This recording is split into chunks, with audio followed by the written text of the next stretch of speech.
क्या पढ़ रहे थे? कर्नाटक पठार से आगे बढ़ो। पूर्वी घाट पढ़ रहे थे। पूर्वी घाट में कुछ लिखवाया था, कुछ बताया था पूर्वी घाट के बारे में? क्या बताया था? तुम्हारा आई कार्ड कहाँ है? तुम्हारा? तुम लोगों के बनेंगे ही नहीं। तुम लोगों के जुड़वा कहाँ गायब थे तुम दोनों? कौन सी इलाके में रहते हो? तो इतनी बारिश होती है, हमारे यहाँ तो बादल ऐसे आते हैं कितनी लगता है कि आज तो बहुत ज्यादा बारिश हो बहुत ज्यादा।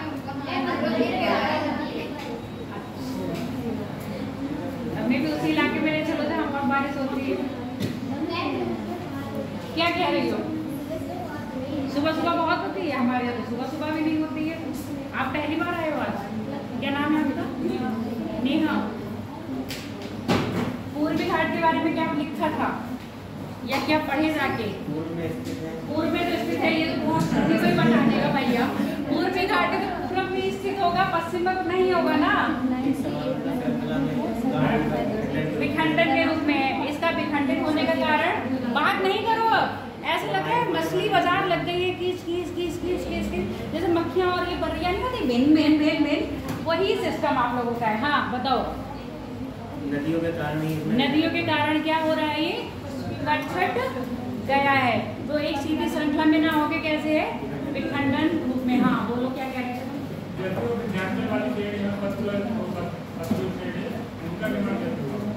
विंध्य वाली श्रेणी है, ये सारी ही बड़ी श्रेणियां हैं, ठीक है। और ये पुराने अरावली का हुआ था, उसी समय ही हुआ है। नंबर से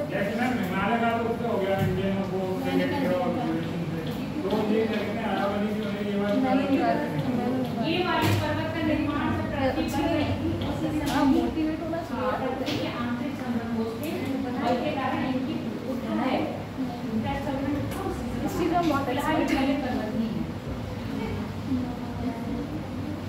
और तुम्हारे में जब ये पेपर में आज तक इन पूछा गया है कि बस में पदार्थ पूछे गए हैं, फिर मिलाने के पूछे गए हैं, कभी इनका बनेगा प्रोसेस जो पूछा गया आपका हिमालय। बताओ। अब जैसे ही पश्चिमी घाट को बांटा था, कैसे बांटा था पश्चिमी घाट को? कितने भागों में बांटा था? बताओ मोहित। पश्चिमी घाट को कितने पार्ट में डिवाइड किया था? 4। कौन कौन से 4? 3 कौन कौन से? उत्तरी पश्चिमी घाट, मध्य पश्चिमी घाट और दक्षिणी पश्चिमी घाट। अगर 16 डिग्री से कर रहे हैं तो 2 पार्ट। 2 पार्ट कौन कौन से थे? उत्तरी और दक्षिणी। उत्तरी पश्चिमी घाट की सर्वोच्च चोटी कौन सी थी? उत्तरी पश्चिमी घाट की सर्वोच्च चोटी कौन सी थी?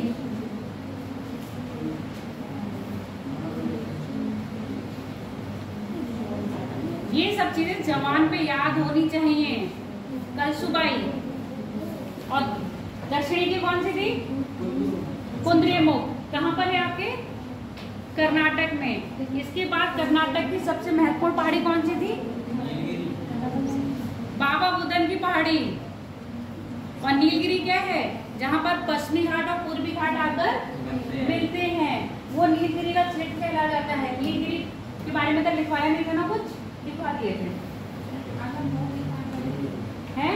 अभी नोट नहीं लिखवाएंगे, पहले पूर्वी घाट को कंप्लीट कर लो, उसके बाद मरुस्थल है, फिर नोट है। पूर्वी घाट में क्या डिवाइड किया हुआ है? कैसे? उत्तरी पूर्वी घाट और पश्चिमी पूर्वी घाट में डिवाइडेशन कहाँ से है? एक तरफ से आ रही है आपकी गोदावरी, एक तरफ से आ रही है आपकी कृष्णा। गोदावरी और कृष्णा नदी के मध्य का जो क्षेत्र है, वहीं से हमने इसको क्या कर दिया है? डिवाइड कर दिया। इसके डिवाइड कौन सा कहलाएगा? उत्तर पूर्वी घाट। और नीचे का कहलाएगा दक्षिणी पूर्वी घाट। ये तुमको जरूर एक पूरी श्रृंखला में दिखाया है, पर एक्चुअल में ऐसा नहीं है। जहाँ से कृष्णा नदी, गोदावरी, महानदी, वैगई नदी, ये सब आ रही है, यहाँ पर क्या होगा? कटा छटा होगा बीच में, क्योंकि नदियों ने अपना रास्ता बनाया। अब इसके बीच में जो स्थान होगा, वहीं पर तो आपको पठार, पर्वत, ये सब दिखाई देंगे। आगे बात समझ में? तो ये कटा छटा है। अब जो आपका ये वाली जो मैंने लाइन बनाई है, पूर्वी में। उत्तर पूर्वी में भी आपका क्या है ये उत्तर पूर्वी घाट। इसको भी हमने पूरी को डिवाइड करा है दो पार्ट में। किसी को पता है कौन से दो पार्ट है वो? मलिया रेंज और मुदगला रेंज। उत्तर में जो है क्या कह रही हो नाम कहाँ से निकाल के लाती हो?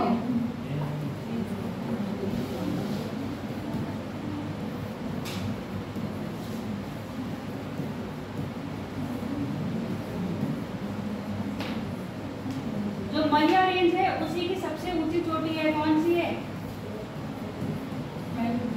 महेंद्रगिरी। ठीक है। जो आपकी मुदगला रेंज है उसकी है अमरकोटका। देखो है लिखा हुआ, लिखा है अमरकोटा। अमरकोटा मिल गया? नहीं मिला? एटलस खोलो अपने अपने साथ। मल्लेगिरी लिखा है और जहाँ उसमें लिखा है अमरगिरी। नहीं मल्लेकोटा है। ये महेंद्रगिरी है, महेंद्रगिरी के नीचे आओ। महेंद्रगिरी मिली आपको? सबसे पोस्टल में है, उसी के नीचे आओ। इसमें नहीं है मल्लेगिरी नहीं है।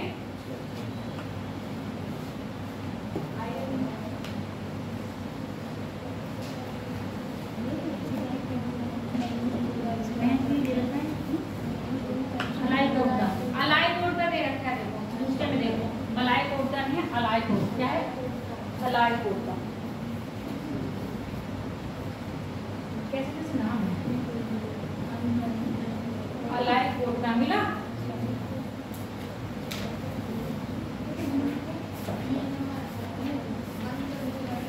आंध्र प्रदेश का हिस्सा चले जाओ।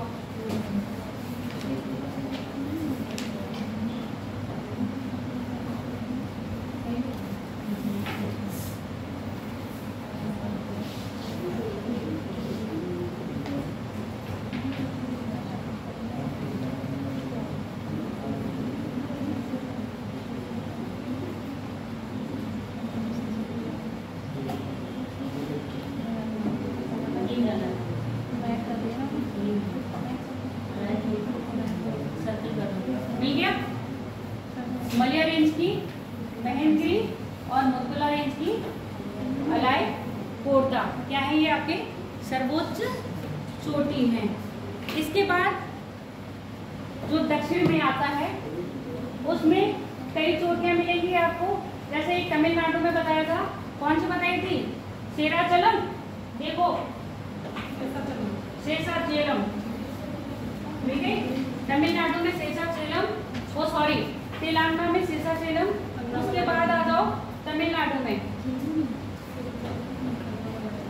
तमिलनाडु में देखो मैप खोलो अपना। तुम्हारे पास क्या है? बस तीनों गायब रहते हो तब पूरी जगह की खत्म हो जाएगी। आज क्या ले लेंगे? आपके पास नहीं है एटलस? पीछे कितना आगे कितने हैं? तुम्हारे पास है? कौन शॉप पे गई थी? यहाँ कितने एटलस?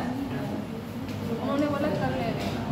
तुम्हारे पास एक जन आ गया बैठने के पास, कोई भी एक आ दो। तुम लोग के पास किसी के पास नहीं है? और कौशल के पास जाके बैठो। दोनों बहनें तुम इधर आ जाओ। कौशल इधर क्या हो गया? उधर जाओ। वो दोनों कहाँ जाएंगे? तुम दोनों बहनें वहाँ बैठ जाओ। इसलिए एटलस लेके आया करो। आपके पास नहीं है? तुम तीनों इधर आ जाओ दोनों, या तुम अकेले उठ के जाओ वहाँ। है तुम्हारे पास? तुम्हारे पास क्या है? उसके पास भी नहीं। इधर आओ इधर। कल आएंगे है यार। इधर आओ। कल आएंगे। अरे कोई दिक्कत नहीं।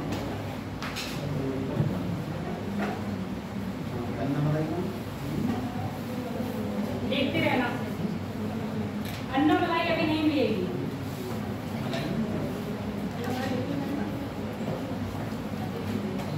अब दक्षिण में आ जाओ। देखो जावली की पहाड़ियाँ मिल गई, सेवाराय की पहाड़ियाँ मिल गई। उसके बाद देखो कहाँ देख रहे हो भैया, ये है फिजिकल मैप, इसमें देखिए पहाड़ियाँ। तुम लोग को अभी ये नहीं पता है कि कौन से मैप में क्या चीज देखी जाएगी। बताओ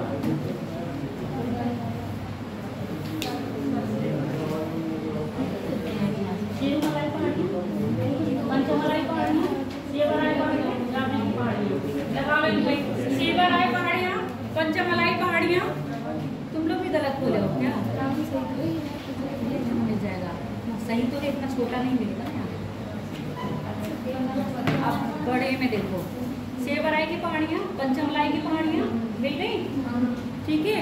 इसके आप जावेत्री की पहाड़ियाँ सब मिल गई, ठीक है। आप लोग को मिल गई। और अन्नामलाई की पहाड़ियाँ, ये सब कहाँ पर है आपकी? तमिलनाडु में है। अब ये बताओ, नीलगिरी को अन्नामलाई पहाड़ी से कौन अलग कर रहा था? पालघाट दर्रा। अब पालघाट दर्रा के नीचे तो आपकी अन्नामलाई पहाड़ियां हैं। अब इधर सुनते जाओ, सबसे दक्षिण में कौन सी पहाड़ी है भारत के? कार्डमम पहाड़ियां। कार्डमम पहाड़ी के पश्चिम में कौन सी है? पाली पहाड़ियां। पाली पहाड़ियों के पूर्व में कौन सी है? अन्नामलाई पहाड़ी। इसी अन्नामलाई पहाड़ी की सबसे ऊंची चोटी है अन्नाई-मुदी। लगाओ, सबसे नीचे आओ। अन्नामलाई पहाड़ियों की सबसे ऊंची चोटी अन्नाई-मुदी मिल गई।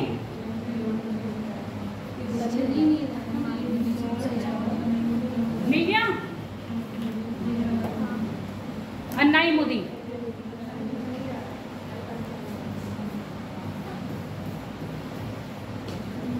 पाली, कार्डमम और अन्नामलाई,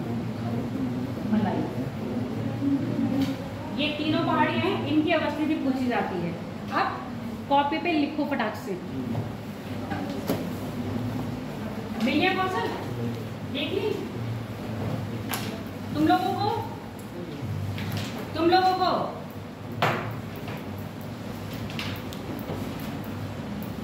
बस तुम लोग ये चाहते हो मैडम कॉपी में बोर्ड लिखवा के रखें है?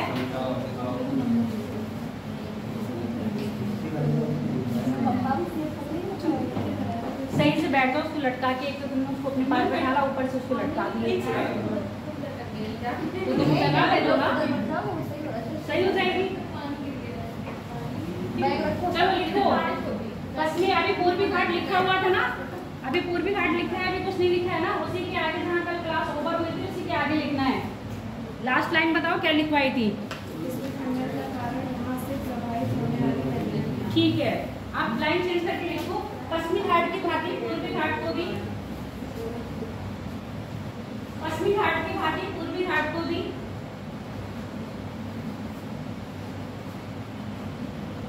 उत्तरी पूर्वी घाट तथा दक्षिणी पूर्वी घाट में बांटा गया है।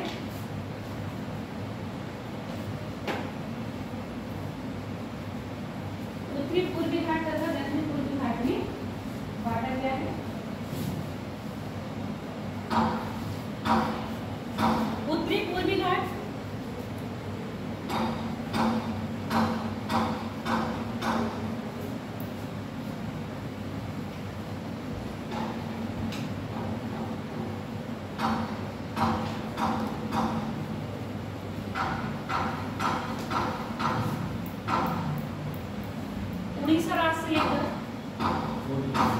उड़ीसा राज्य से लेकर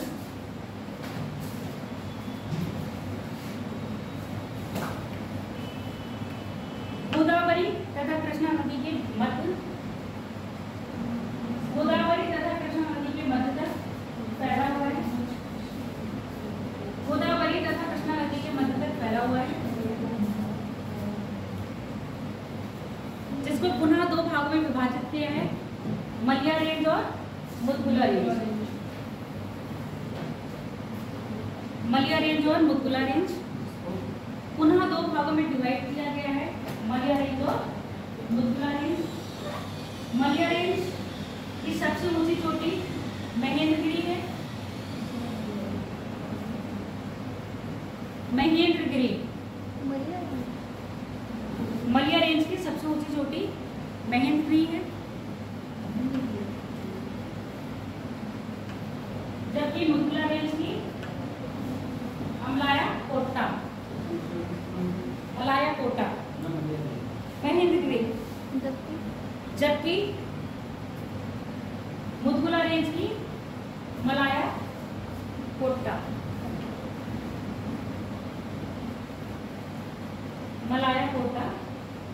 सर्वोच्च चोटी है।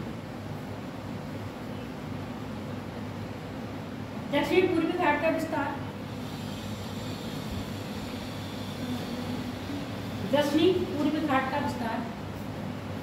कृष्णा नदी के उत्तर से वैगई नदी के कृष्णा नदी के उत्तर से वैगई नदी तक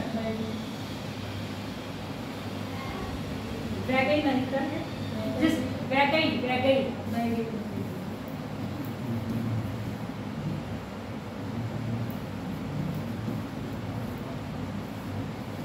अभी नदियां तो पढ़ोगे ना तो नाम आधे लोग आधे की आती है। वैगई नदी तक है, जिसकी प्रमुख चोटियां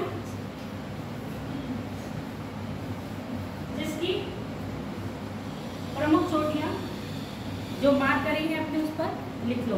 कौन कौन सी है? सेवाराय, पंचमलाई, जावरी की पहाड़ियां, शेषाचेलम, सेवाराय, जावरी की पहाड़ियां,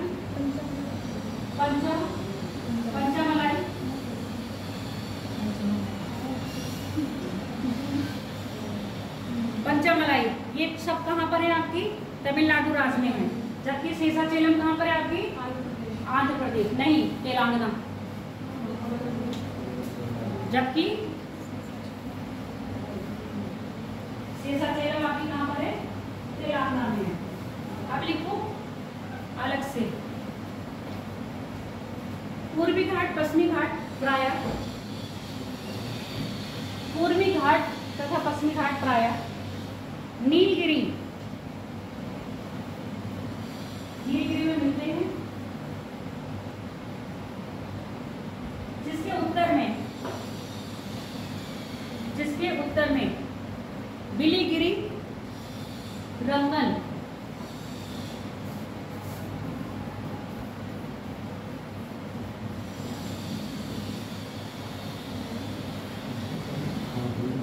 इसको उत्तर में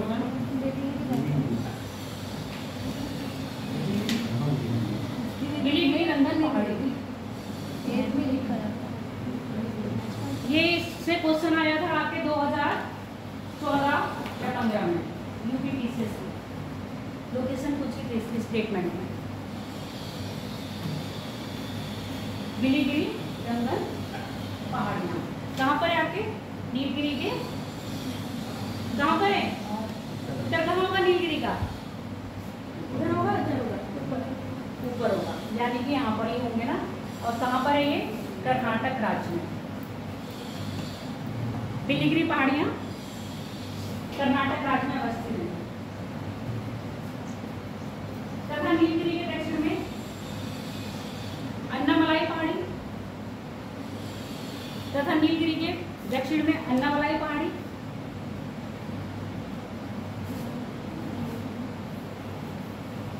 अन्नामलाई पहाड़ी की सर्वोच्च चोटी अनाईमुडी, जो दक्षिण भारत की सर्वोच्च चोटी है,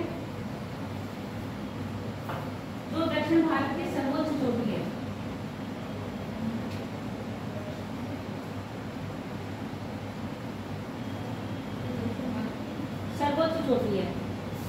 अनाईमुडी पहाड़ी के दक्षिण में कार्डमम पहाड़ियां,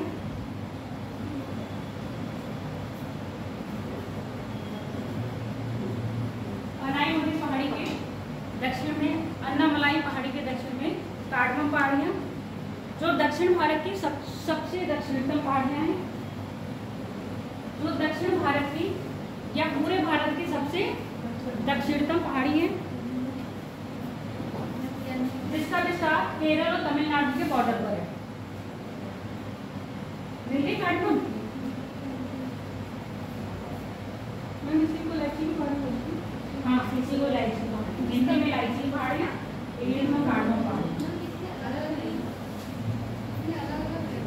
अलग अलग लिखा है, इलायची ऊपर और कार्डमम नीचे, ये सेम पढ़ते हैं।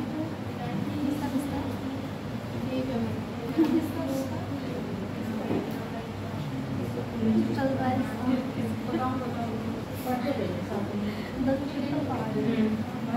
अगला लिखो, इसके बाद लिखो अन्न बॉर्डर पर है, केरल तमिलनाडु के बॉर्डर पर है। और इससे पहले जो आपके अन्नमलाई थी वो भी किस पर है? बॉर्डर पर ही है, ठीक है। केरल और तमिलनाडु के बॉर्डर पर, यहाँ पर तमिलनाडु ये रहा, केरल कहाँ भाग गया? केरल आया ही नहीं इन्होंने, ये रहा। बताओ, इन्होंने केरल दिखाया नहीं, लगभग यहाँ पर आएगा, ठीक है। यहाँ पर जो पहाड़ियाँ होंगी आपके कार्डमम पहाड़ियाँ। इसके बाद लिखो पालनी की पहाड़ियाँ। पालनी की पहाड़ियाँ अन्नामलाई पहाड़ी के पूर्वी उत्तर पूर्वी आएगा, उत्तर पूर्व में अवस्थित है, उत्तर पूर्व में अवस्थित है, जो पूर्णतः तमिलनाडु राज्य में है, जो पूर्णतः तमिलनाडु राज्य में है,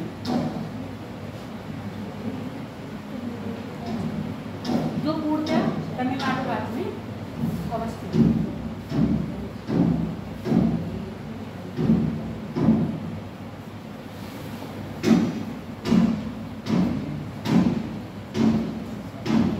ये पहाड़ियाँ देखिए थी, सारी पढ़ रही है ना, कुछ बचा तो नहीं है।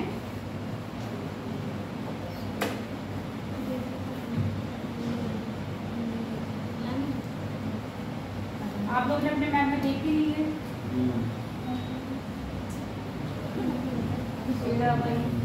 पालनी, सिरुमलाई, ये सब कहाँ पर है आपके? तमिलनाडु में, वैष्णो मलाई। ठीक, अब आज का जो नया टॉपिक आ रहा है आपका, स्टार्ट हो रहा है। हाँ हो गई जवारी, हाँ ये वाली जावरी की पहाड़ियाँ। आज का जो टॉपिक है बताओ क्या है? पता तो होगा तुम लोगों को, है? कौन से डेजर्ट है?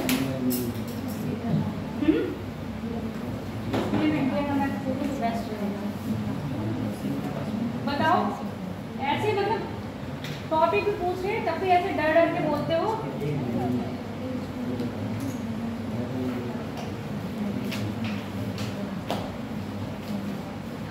मरुस्थल हिंदी में बोलते हैं, मरुस्थल इंग्लिश में बोलते हैं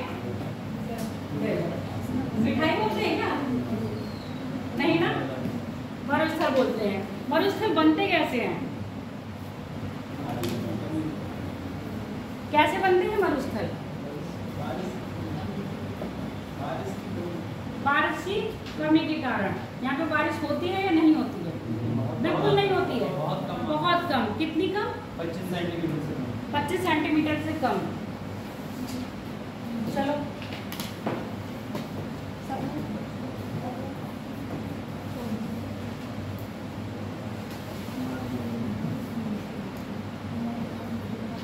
सेंटीमीटर से क्या है? कम है। ठीक, जहाँ इससे कम बारिश होगी वहीं पर मरुस्थल बनेंगे, और ज्यादा बारिश होगी फिर क्या बनेंगे? मैदान बनेंगे। मरुस्थल भी मैदान ही है। और क्या विशेषता रहेगी मरुस्थल, बताओ? और मरुस्थल भारत में पाए कहाँ जाते हैं? सिर्फ राजस्थान में पाए जाते हैं, मध्य प्रदेश में पाए जाते हैं। मैंने मध्य प्रदेश पढ़ाया था तो उसमें मरुस्थल बताया था तुमको, बताओ? थोड़ा सा एरिया आता है। मैंने तो एक भी एरिया नहीं देखा मध्य प्रदेश में, चाहे मैं पश्चिम की बात करूँ, चाहे मैं पूरब की बात करूँ, चाहे उत्तर की करूँ, चाहे दक्षिण की करूँ। गुजरात और राजस्थान में है। अच्छा, गुजरात में ये किसका रूप ले लेते हैं? यही मरुस्थल कच्छ के रण का। कैसी भूमि हो जाती है वहाँ पर? दलदली, दलदली भूमि होती है। दलदली भूमि होने के कारण समुद्र का पानी कहाँ पर आता है? आपके कच्छ के रण तक, क्योंकि ज्वार भाटा आता है तो उसका पानी कहाँ तक जाता है? मरुस्थल क्षेत्र तक चला जाता है, जिससे क्या होती है वहाँ की भूमि कैसी है, दलदली है। बस यहीं पर ही मरुस्थल पाए जाते हैं या और कहीं भी मरुस्थल पाए जा रहे हैं? हिमालय पे पाए जाते हैं। तो वो वाले मरुस्थल कैसे होंगे? शीत मरुस्थल यानी कि ठंडे मरुस्थल। और ये वाला कैसा है? शुष्क। शुष्क मरुस्थल यानी कि कैसा है ये? ड्राई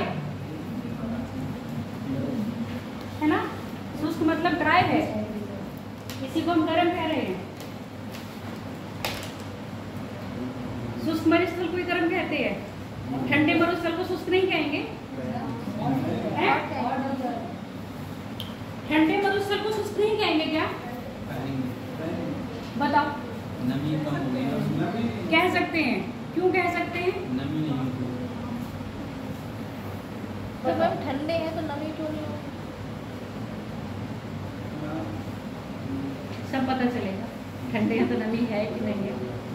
बताओ, ठंडे को शुष्क नहीं कह सकते क्या? अभी ये कह रहे हैं कि गर्म मरुस्थल को हम शुष्क मरुस्थल कहते हैं और ठंडे मरुस्थल को हम शुष्क नहीं कहेंगे। कह सकते हैं। अब बताओ क्यों कह रहे हैं? वायु में नमी के कारण। वायु में नमी के कारण। जब वायु में नमी होगी तो हम शुष्क नहीं कहेंगे, तो हम आर्द्र कहेंगे। मैम गर्म को अब आर्द्र पता चल रहा है जलवायु क्यों पढ़े थे? जलवायु प्राकृतिक, भौतिक जो आपको मिलते हैं ना, भौतिक उच्चावच है, भौतिक मैदान, फिजिकली क्या करती है? कन्वर्ट करती है। कहाँ वेजिटेशन ज्यादा होगी, कहाँ वेजिटेशन कम होगी, देखती रहेगी, है ना। तो वायु, जलवायु क्या करती है? जलवायु निर्धारण करती है कहाँ पर कैसे होंगे सदाबहार वन पाए जाएंगे, कहाँ कटीले वन पाए जाएंगे, कहाँ उष्णकटिबंधीय जलवायु वन पाए जाएंगे, कहाँ आर्द्र शुष्क पर्णपाती वन पाए जाएंगे, कहाँ शुष्क पर्णपाती वन पाए जाएंगे, कहाँ कटीले वन पाए जाएंगे। सब डिपेंड कर रहा है किस पर? जलवायु पर। अब यहाँ जलवायु दो तरह से हो सकती है क्या? शुष्क जलवायु और आर्द्र जलवायु हो सकती है। तो जहाँ की जलवायु शुष्क होगी वहाँ पर अधिकतर क्या पाए जाएंगे? मरुस्थल, क्योंकि शुष्क जलवायु की जो हवा होगी वहाँ पर नमी नहीं होगी। जब नमी नहीं होगी तो वर्षा की मात्रा ऑलरेडी क्या हो जाएगी? कम हो जाएगी। तो ऐसे स्थान जहाँ पर वर्षा की मात्रा क्या है? 25 सेंटीमीटर से ही कम है, वो कहलाएंगे शुष्क क्षेत्र। और ऐसे शुष्क क्षेत्र गर्म स्थान पे भी मिल सकते हैं और ठंडे स्थानों पे भी मिल सकते हैं। जब ये गर्म स्थानों पे मिलेंगे तो आपके रेतीले मरुस्थल पाए जाएंगे, जब ये ठंडे स्थानों पे मिलेंगे तो आपको बर्फीले मरुस्थल मिलेंगे। आगे बात समझ में? तो हवा में नमी की मात्रा कैसी होगी? कम होगी नहीं। आगे बात समझ में? मरुस्थल बनने का सबसे पहला कारण है वहाँ पर शुष्क जलवायु। और शुष्क जलवायु कब होगी? जहाँ पर हवा में, वायु में नमी की मात्रा कम रहेगी या बिल्कुल नहीं होगी। या तो यहाँ वर्षा होती होगी या नाममात्र वर्षा होती होगी। नाममात्र वर्षा कितनी होगी आपकी? 25 सेंटीमीटर। इसके अलावा हाँ बोलो। हाँ उसकी सीमा ज़्यादा बढ़ेगी नहीं, हो सकता है वो आगे चल के समाप्त हो जाए। ऐसा कुछ नहीं है, वो बढ़ भी सकते हैं। लोकेशन पे डिपेंड कर रहा है। जो आप अपने भारत में शीत मरुस्थल देखोगे इधर वाले क्षेत्र में देख रहे हो, जो हमेशा क्या रहते हैं? बर्फ आच्छादित रहते हैं, जहाँ से बर्फ कभी मेल्ट होती नहीं है। इसमें लद्दाख का क्षेत्र देख लो, अगर देखोगे तो साल में 2 ही 3 महीने यानी कि आपके जून, जुलाई और बहुत अगस्त, इससे ज़्यादा वहाँ पर क्या रहता है? बर्फीला क्षेत्र रहता है। इसके बाद वहाँ पर स्नोफॉल होने लगती है और बर्फ से आच्छादित हो जाते हैं। ऐसे पहाड़ों पे जाओगे, गर्मियों में भी जाओगे, यानी जो महीने मैंने बताया जून, जुलाई, अगस्त के महीनों में भी जाओगे तो वहाँ पर वेजिटेशन आपको नहीं मिलेगी। अगर मिलेगी भी तो उगती हुई मिलेगी, और जब तक वो बेचारी आती है, विशाल रूप लेगी, तब तक फिर से क्या हो जाएगा?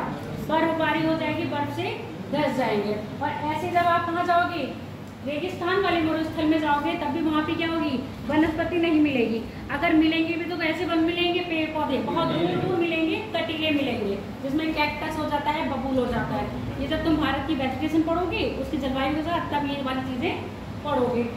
अब यहाँ पर अरावली, अरावली का पूरब और अरावली का पश्चिम, अपना वो कोरो एटलस उसमें देखते रहो।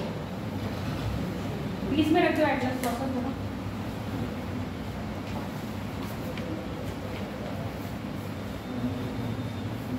अब अरावली के पूरब में बारिश होती है क्या? अगर होती है तो कैसी होती है, कितनी मात्रा में होती है? और अरावली के पश्चिम में बारिश होती है क्या? यहाँ बारिश कम होने का कारण बताओ मुझे।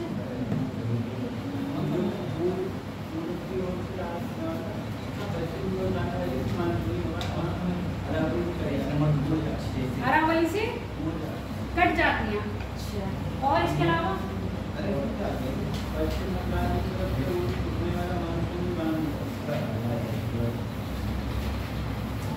बोलो।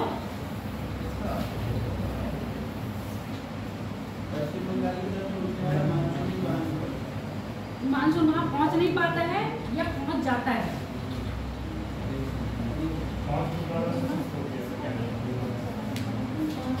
अरावली के पूर्व का जो है वो अर्धशुष्क है, और ये क्या है? शुष्क है। यहाँ की जलवायु शुष्क जलवायु, यहाँ की जलवायु कैसी है? अर्धशुष्क जलवायु है। अर्धशुष्क जलवायु का मतलब है यहाँ पर वर्षा होती है, 25 सेंटीमीटर से 50 सेंटीमीटर के बीच में बारिश होती है। तो यहाँ पर क्या पाए जाते हैं? घास के मैदान। और यहाँ पर वर्षा 25 सेंटीमीटर से कम हो रही है, तो यहाँ पे क्या पाया जा रहा है? मरुस्थल। अब तुम कह रहे हो जब यहाँ से क्या होता है, बंगाल की खाड़ी की जब एक शाखा प्रवेश करती है कहाँ? भारत के उत्तरी मैदान में, तो जब तक ये यहाँ पर पहुँचती है राजस्थान तक, लगभग सितंबर तक ही पहुँच पाती है ये, और मानसून जून में आ जाता है। समझ रहे हो? मानसून जून में आता है भारत में, और ये सितंबर में मानसून क्या होता है? वापस लौटता है। तो लगभग सितंबर तक ये पहुँच पाता है कहाँ पर? अरावली तक। जब तक ये पहुँचता है नमी की मात्रा क्या हो जाती है? कम हो जाती है। तो यहाँ पर 25 सेंटीमीटर और 50 सेंटीमीटर के बीच में ही वर्षा होती है। तो यानी कि जो बंगाल की शाखा है उससे भी यहाँ पर जल नहीं मिलता, और जो आपकी कौन सी है? दक्षिण पश्चिमी मानसून की अरब शाखा है, जब ये यहाँ पर पहुँचती है, इसको रब करूँ जरा, तो यहाँ पर गिरनार की पहाड़ियाँ हैं, ये सब है। जैसे ही काठियावाड़ क्षेत्र में आती है, कहाँ मर जाती है? पश्चिम उत्तर की तरफ डाइवर्ट हो गई। कुछ शाखा भारत में पहुँचती तो अरावली के समांतर जाके कहाँ पहुँचती है? उत्तर भारत में। इधर पहुँची अरावली के समांतर। अब जब कोई हवा समांतर चलेगी तो बारिश नहीं करेगी। बारिश कब करेगी? जब पर्वतीय वर्षा होती है, जब पर्वत के साथ हवाएं आके ऊपर उठती हैं तो ठंडी होकर क्या करती हैं? वर्षा कराती हैं। ये होती है पर्वतीय वर्षा। जब हवाएं आई पर्वत के साथ ऊपर उठी, ठंडी होके वर्षा कराई। अब यहाँ पर ऐसा कोई इसको कार्यक्रम मिला ही नहीं। क्या करा? हवाएं अरावली के सहारे कहाँ चली गई? उत्तर भारत में। और जैसे उत्तर भारत में पहुंची, कहाँ? पर्वतीय क्षेत्र में वर्षा करवा दी।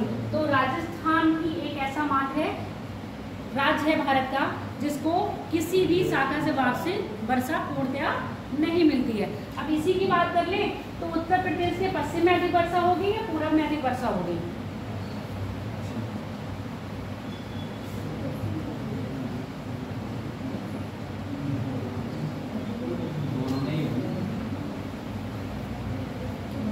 उत्तर प्रदेश का सबसे कम वर्षा वाला जिला और सबसे अधिक वर्षा वाला जिला अच्छा उत्तर प्रदेश का है। किसने कहा? प्रयागराज है। मथुरा है सबसे कम वर्षा वाला और सबसे अधिक वर्षा वाला गोरखपुर। और मथुरा कहाँ पड़ता है? और बताओ पश्चिम में है कि पूरब में है? और गोरखपुर कहाँ पड़ता है? तो जब मानसून यहाँ से आ रहा है तब तक यहाँ तक पहुँचेगा तो अपनी वर्षा क्या करेगा? नमी खो देगा ना। यही चीज तो तुम्हें समझाई थी। तुम्हें अभी यही नहीं पता उत्तर प्रदेश के जिले पश्चिम में कौन से हैं, पूरब में कौन से हैं? तो अरावली के पूरब का अर्धशुष्क और पश्चिम का शुष्क है। मरुस्थल वही बनेंगे जहाँ पर क्या बनेगा? शुष्क जलवायु होगी। अब भारत में सबसे कम वर्षा वाला जिला, भारत का सबसे कम वर्षा वाला जिला कह लो, जिला ही बोलते हैं उसको, सबसे कम वर्षा वाला जिला लेह। लेह में सबसे कम वर्षा होती है। अब सबसे कम वर्षा होने का कारण यहाँ की जलवायु कैसी है? शुष्क है, पहली बात। और लेह कहाँ पड़ रहा है आपका? काराकोरम रेंज के आसपास, यानी कि ट्रांस हिमालय में पड़ता है। अब ये जब गई है तो यहाँ पर ऊंचे ऊंचे पर्वत मिल गए, बृहद हिमालय, मध्य हिमालय और शिवालिक हिमालय। जब ये पवन पहुंची कहाँ पर? नमी वाली, तो यहीं पर ही क्या कर रहे? हिमालय के दक्षिण में सारी वर्षा करवा दी, उत्तर तक पहुंची ही नहीं। और वहां पर वैसे भी मानसून कैसा है आपका? अब बताओ वहां पर हवाएं कैसे चल रही होंगी? शुष्क हवाएं होंगी, हवाएं ठंडी नहीं होंगी। और हवा में नमी, तुमने कहा था ना ठंडा है तो नमी होगी, हवा में नमी होगी जरूर, पर वहां पर जब टेम्परेचर कम नहीं, ज्यादा नहीं होगा तो वर्षा होगी नहीं। वर्षा कराने के लिए आपको टेम्परेचर अधिक और वायु में नमी की मात्रा अधिक, दोनों ही अधिक चाहिए होंगे। अगर वायु शुष्क होगी तो वर्षा नहीं होगी, टेम्परेचर चाहे कितना भी हो। आगे बात समझ में? और वर्षा, अगर वायु में नमी की मात्रा अधिक है, टेम्परेचर अगर थोड़ा सा भी बढ़ेगा तो वर्षा हो जाएगी। आगे बात समझ में? तो वर्षण की मात्रा कम होने के कारण इन क्षेत्रों में क्या पाए जाए हैं? मरुस्थल पाए गए हैं। और ठंडे, यानी कि जलवायु की प्रकृति, अब यहाँ की जलवायु गर्म है और यहाँ की जलवायु ठंडी है, तो जलवायु की प्रकृति के अनुसार हमने मरुस्थल को दो पार्ट में बांट दिया है, गर्म और ठंडे। प्रोसेस समझ में आया या नहीं? फोन ही मत देखते रहना, उसको भी समझ लेना। बताओ आगे समझ में या नहीं? सबसे पूछ रही हूँ तुम्हें नहीं समझ में आया? एक बार फिर से समझा दूँ। देखो पहली बार, ये वाला जो चैप्टर तुम पढ़ रहे हो, जब अच्छी तरह मानसून पढ़ लोगे तब तुम्हें समझ में आ जाएगा।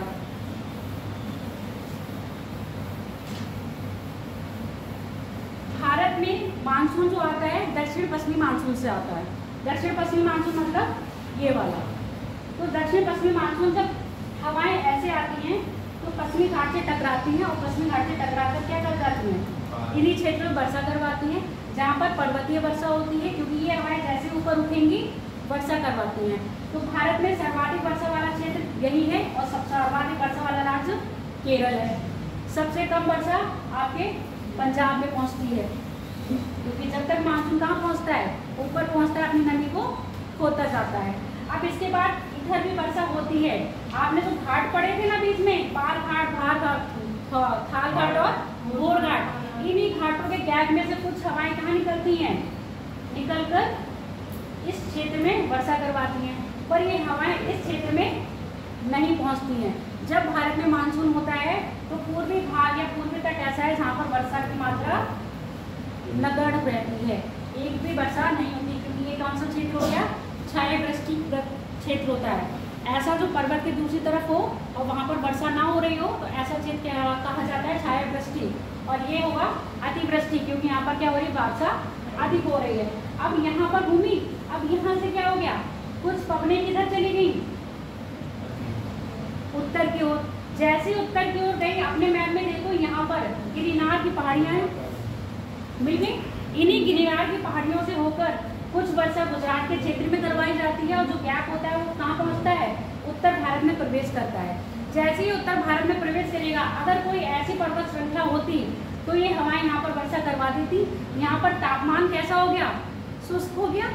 नमी, वायु ने अपनी नमी, जो वायु में नमी थी वो कहाँ रह गई? कम होती चली गई ना।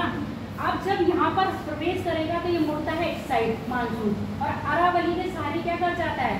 प्रवेश करके समांतर निकलता है। अगर यहाँ पर वो होती तो समांतर नहीं मिलता ना, तो पर्वत के सहारे नहीं टकरा जाता। अब जब इसको समांतर मिल गया है तो क्या करेगा? अब इसके बीच में एक अवरोध कोई भी नहीं आया। अवरोध कोई नहीं आया तो हवाएं सीधे जाकर कहाँ पहुँचे? हिमालय के क्षेत्र में। अब हिमालय क्या मिल गया? यहाँ पर बैरियर लग गया ना पवनों के बीच में, और हिमालय की श्रेणियाँ बहुत ऊंची है। तो जब ये पवनें ऊपर उठेंगी, टकरा के ऊपर उठने की कोशिश करती है तो ये ठंडी बहुत जल्दी हो जाती है। ठंडी हो गई तो ये क्या करेंगी?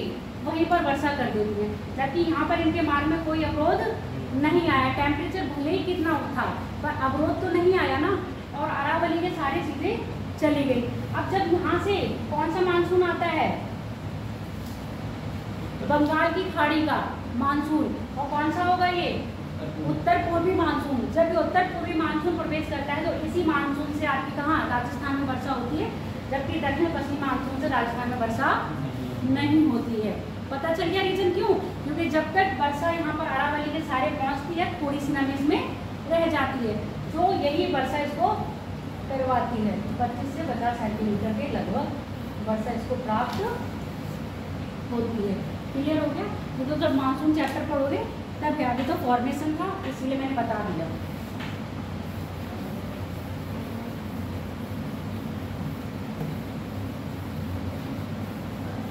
अब यहाँ देखो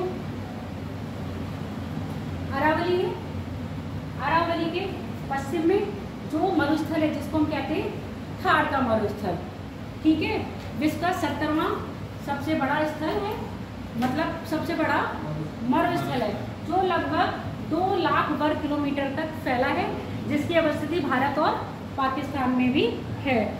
आगे बात समझ में, अवस्थिति कहाँ? भारत और पाकिस्तान में फैला हुआ है। अगर हम उत्तरी सीमा देखें इसकी तो हरियाणा और पंजाब से लगती है, पूर्वी और ये दक्षिणी सीमा और पश्चिमी सीमा देखें तो आपके गुजरात के कच्छ से लगती है। अब ये पाकिस्तान का क्षेत्र दिखा रहे हैं ना, तो यहाँ पर क्या है? ये भी तो मरुस्थल ही आ रहा है, ये भी क्या है आपका मरुस्थल क्षेत्र है पाकिस्तान में, भले ही पर हम अभी थार पूरा पढ़ रहे हैं ना, इसीलिए। अब जो इसके पश्चिमी पूर्वी सीमा, उत्तरी सीमा और पश्चिमी सीमा में कौन है? पाकिस्तान। दक्षिणी पश्चिमी सीमा में कौन सा आ रहा है आपका?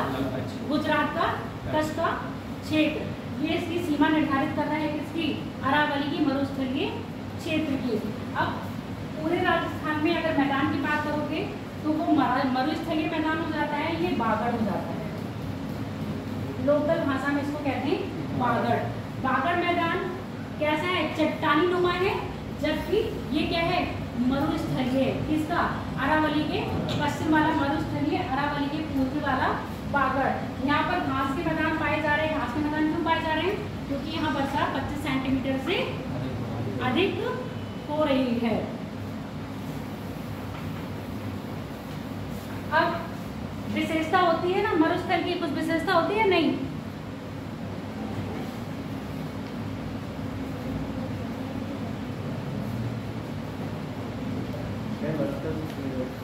स्थिर रहेंगे मरुस्थल? हाँ, बढ़ते रहते हैं। स्थिति कौन सी स्थिति? रेत के टीलों की स्थिति बदलती रहती है, क्योंकि हवाएं क्या रहती हैं? हवाओं के साथ अगर हवा इधर से चल रही है तो यहाँ से रेत उठ के टीला कहाँ बना देगी? यहाँ। दिन में तक देखोगे टीला यहाँ है, रात में आओगे हवाएं इधर चल रही है, टीला कहाँ बन जाएगा? यहाँ। आप यहाँ पर अपनी पहचान बना के गए थे, ये वाला टीला है, यहीं से क्या है, हमें दाएं मुड़ना है या बाएं मुड़ना है।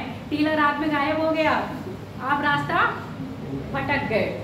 समझ में आ गया? और नॉर्मली आपने मरुस्थल देखे होंगे तो कुछ ऐसे होंगे, चंद्राकार बनाते हैं ना, ये चंद्राकार बनता है और ऐसे ढलान होती है। अरे मूवीज तो देखी होंगी, जो मूवीज देखी है उसमें जैसलमेर वगैरह देखा होगा, बाड़मेर का देखा होगा ना, तो जो मरुस्थल देखिए सिर्फ आप उसको इमेजिन करते रहो कि कैसा होता है। तो मरुस्थल में कभी कभी ऐसी ऐसी आकृति दिखती होगी और नीचे क्या होगा? ढला हुआ दिखता है। तो ये ढला हुआ दिख रहा है और चंद्राकार टीले दिख रहे हैं ना, ये क्या है? इनकी विशेषता है कि चंद्राकार टीले होंगे और ये टीले कैसे होंगे? अस्थिर। स्थिर नहीं है, क्योंकि ये पवनों का अनुसरण करके क्या करते हैं? चेंज होते रहते हैं। अब जब चेंज हो रहे हैं, अब मान लो कैसे चेंज हो रहे हैं ये भी सुन लो। हवाएं हैं, अब हवा कोई ऐसी चली तो ये टीले हो जाएंगे, तब इधर उधर टीला आएगा। हवा ऐसे चल रही है तो क्या हो जाएगा? यहाँ से कुछ रेत उठा के ले जाएगी हवा और ये वाला टीला क्या हो जाएगा? नीचे गिर जाएगा, यानी कि टीला खत्म, टीला धस गया। तो इसीलिए बोले जो रेत के टीले होते हैं वो स्थिर ना होकर कैसे होते हैं? अस्थिर होते हैं। किसका अनुसरण कर रहे हैं? पवनों का अनुसरण कर रहे हैं। अब तुमको प्रायद्वीपीय भारत बताया था, प्रायद्वीपीय भारत का विस्तार कहाँ से कहाँ तक बताया था? अरावली पर्वत से लेके केरल तक, केरल से लेके प्रायद्वीपीय पठार नहीं बात कर रही हूँ, प्रायद्वीपीय भारत बात कर रही हूँ, सब लोग ध्यान दो। मैम छोटा नागपुर का पठार है। हाँ, पूर्व में छोटा नागपुर पठार से लेके पश्चिम में अरावली पर्वत, अरावली पर्वत से लेकर दक्षिण केरल तक, केरल से लेकर पश्चिम तक। ठीक है, ये पूरा क्या है आपका? प्रायद्वीपीय। अब ये जो मरुस्थलीय क्षेत्र है मरुस्थलीय क्षेत्र जरूर, आपके प्रायद्वीपीय भारत का ही हिस्सा है, यानी कि इसमें गड्ढा खोदोगे, रेत किसी भी तरह का हटा पाओगे तो नीचे क्या मिलेगा? कठोर चट्टानें मिलेंगी। और वही कठोर चट्टानें मिलेंगी जो किसकी बनी हुई हैं? जो सेम प्रायद्वीपीय भारत में मिल रही है, वही सेम चट्टानें यहाँ मिलेंगी। पर यहाँ की जलवायु क्या हो गई? जलवायु में एकदम परिवर्तन आ गया, तो यहाँ की मिट्टी कैसी हो गई? शुष्क हो गई, और शुष्क होने के साथ उसने क्या कर लिया? रेतीला बन गई। आगे बात समझ में? कभी भी पूछा जाए कि अरावली के पश्चिम में जो राजस्थान है उसकी भूमि कैसी है, तो उसकी भूमि भी क्या है? प्रायद्वीपीय भारत का हिस्सा है, ग्रेनाइट की ही बनी है, नीच चट्टानों की ही बनी हुई है। अरे ग्रेनाइट और नीच चट्टानों से बनी हुई है। अब लिखवा दो या नहीं? इसकी गहराई क्या होती होगी? गहराई बेटा मैंने तो ध्यान नहीं दिया है, फिर भी अगर तुम मान के चलो तो मुझे लगता है 5-6 किलोमीटर तक, किलोमीटर में बता रही हूँ कितना होगा गहराई। अब मीटर में ऐसे नापोगे तो 400-500 मीटर।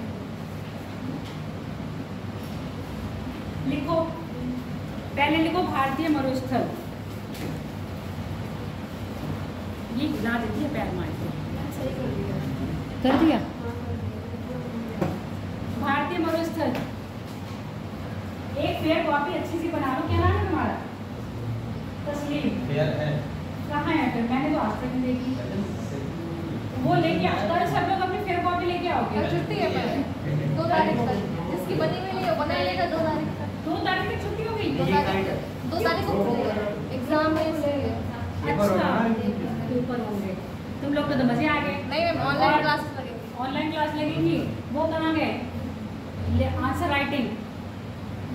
मैम मेरा आधा है, मैम मेरा आधा है। पता नहीं कितना टाइम लगता है तुम लोग को। लिखो भारतीय मरुस्थल।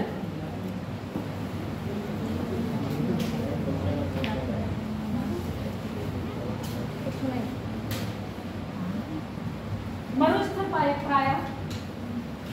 मेरा छाता पर उड़ा के लाया है। मरुस्थल प्राय वह शुष्क क्षेत्र होते हैं। मरुस्थल प्राय वह शुष्क क्षेत्र होते हैं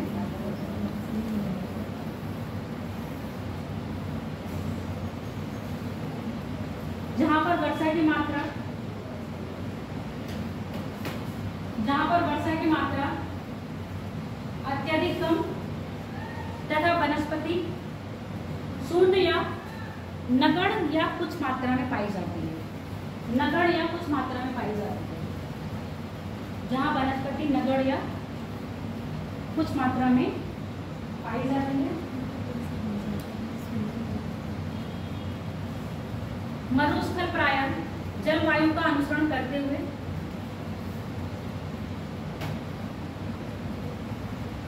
मरुस्थल प्राय जलवायु का अनुसरण करते हुए दक्षिण पंजाब का जो क्षेत्र होगा और दक्षिण हरियाणा का जो क्षेत्र होगा वो कैसा होगा?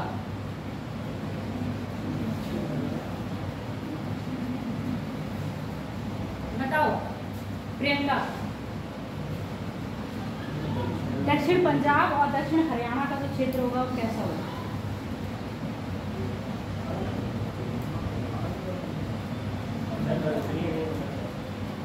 मैंने बोल ही दिया कम वर्षा पंजाब में बहुत कम वर्षा होती है ना। मैंने स्पेशली दक्षिणी पंजाब पूछा है।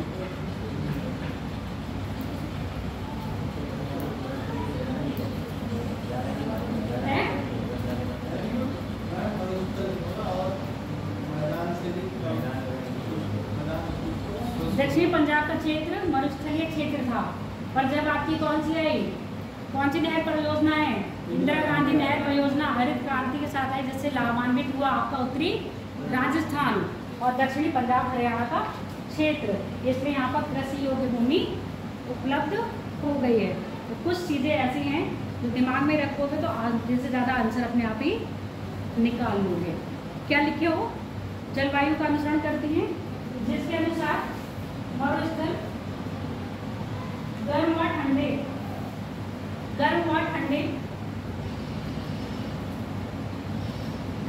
ठंडी प्रकृति के होते हैं।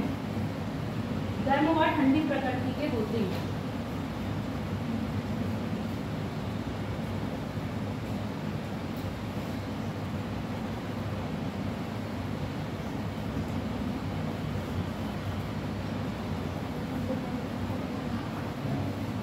तुम लोग का टेस्ट कैंसिल हो गया फिर? हाँ सैटरडे हैं? कैंसिल हो जाएगा क्योंकि कोचिंग बुलाएगी उसके जस्ट बाद होगा। हाँ हाँ हाँ, वो तो जस्ट बाद होगा, अभी तो कैंसिल हो गया ना जो सैटरडे को हो रहा था।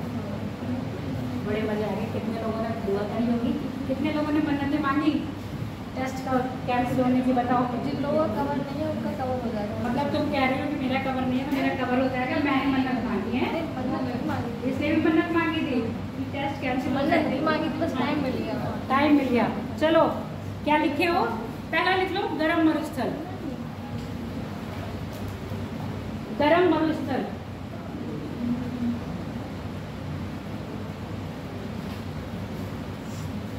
भारत में गरम मरुस्थल, भारत में गरम मरुस्थल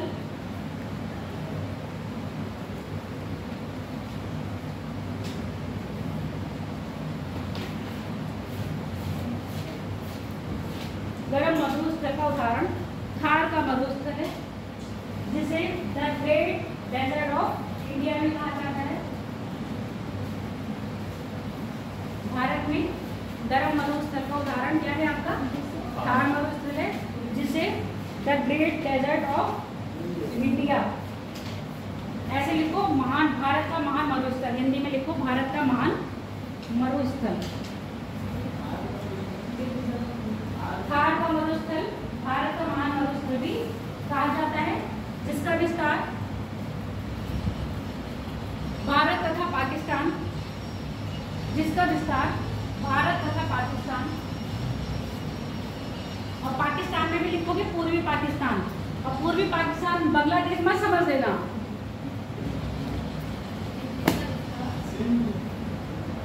जिसका विस्तार भारत तथा पाकिस्तान में, भारत तथा पाकिस्तान में।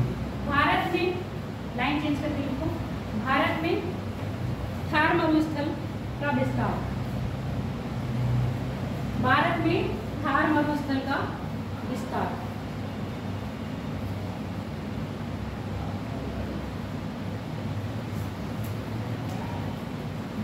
पश्चिमी सीमा पाकिस्तान हो गई, पश्चिमी सीमा पाकिस्तान, दक्षिणी पश्चिमी सीमा गुजरात यानी कि कच्छ का रण, गुजरात कच्छ का रण, गुजरात कच्छ का रण। पूर्वी सीमा अरावली, पूर्वी सीमा अरावली तथा उत्तरी सीमा हरियाणा और पंजाब।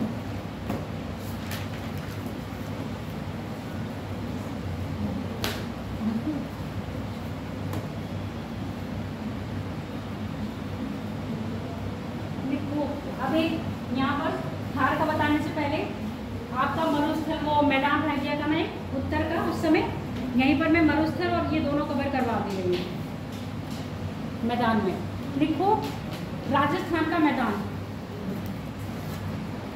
राजस्थान का मैदान, राजस्थान के मैदान को प्राय दो भागों में बांटा गया है। राजस्थान के मैदान को प्राय दो भागों में बांटा गया है, अरावली का पूरब और अरावली का पश्चिमी मैदान, अरावली का पूर्वी और अरावली का पश्चिमी। पहले अरावली के पूर्वी का लिखो,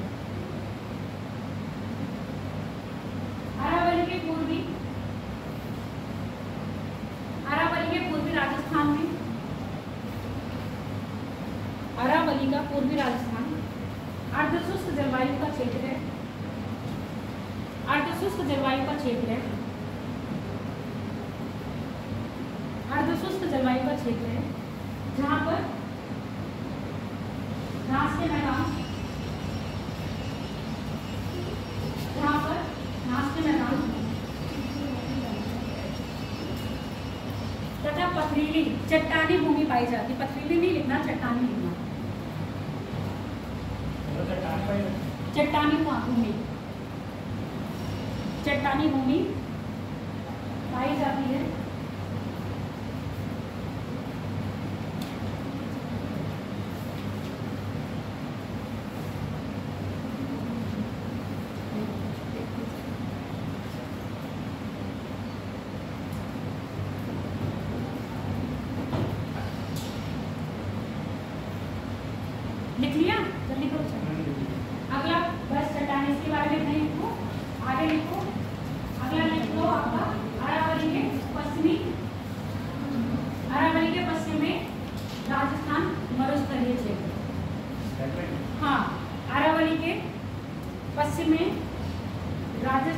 मरुस्थलीय क्षेत्र, राजस्थान का मरुस्थलीय क्षेत्र।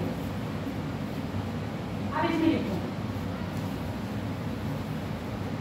यह क्षेत्र प्राय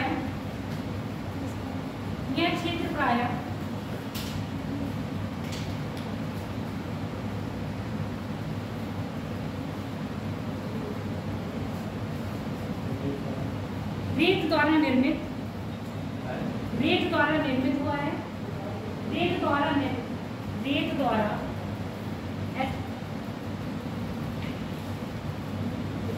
निर्मित हुआ है, जिसका निर्माण आज से 1.8 मिलियन वर्ष पहले, जिसका निर्माण आज से 1.8 मिलियन वर्ष पहले जलवायु में परिवर्तन के साथ हुआ।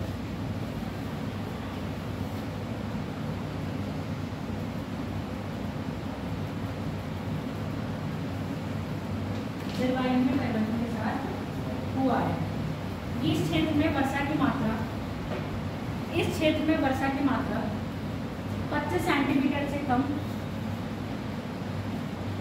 इस क्षेत्र में वर्षा की मात्रा 25 सेंटीमीटर से कम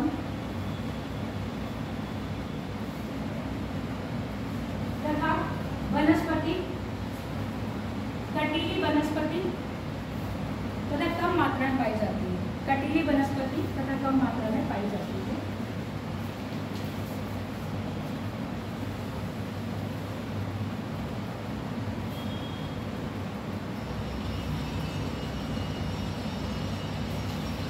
मरुस्थलीय मरुस्थलीय क्षेत्र या मैदान की विशेषता।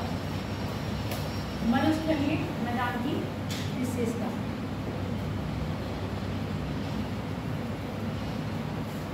सबसे पहली विशेषता तो इसकी यही है क्या, ये भारत का सबसे ज्यादा क्षेत्र में फैला कितना क्षेत्र कवर कर रहा है 2 लाख वर्ग किलोमीटर। थार मरुस्थल 2 लाख वर्ग किलोमीटर का क्षेत्र 2 लाख वर्ग किलोमीटर के क्षेत्र में फैला हुआ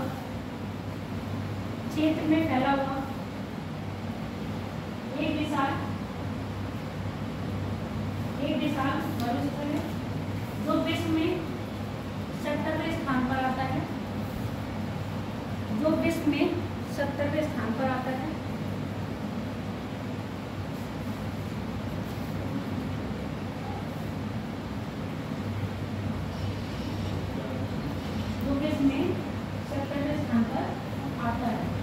लाइन चेंज करके क्या लिखूं? इस मरुस्थल में रेत के टीले पाए जाते हैं।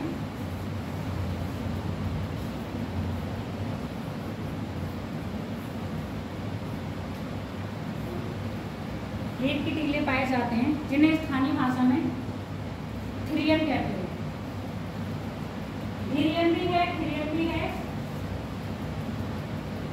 जिन्हें स्थानीय भाषा में कहीं कहीं आपको थिरियन मिलेगा और कहीं आपको मिलेगा थिरियन।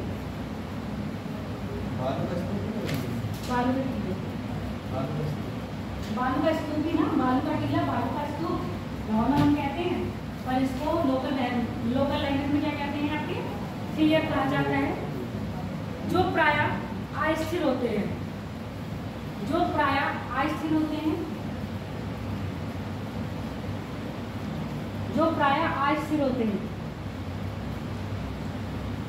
क्योंकि ये टीले वर्षा की दिशा के अनुसार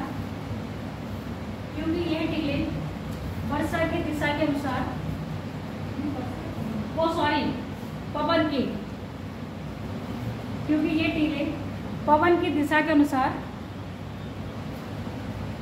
वर्षा बहुत याद आ रही है हमको। पवन की दिशा के अनुसार अपने आप को परिवर्तित कर लेते हैं, अपने आप को परिवर्तित कर लेते हैं। ठीक है,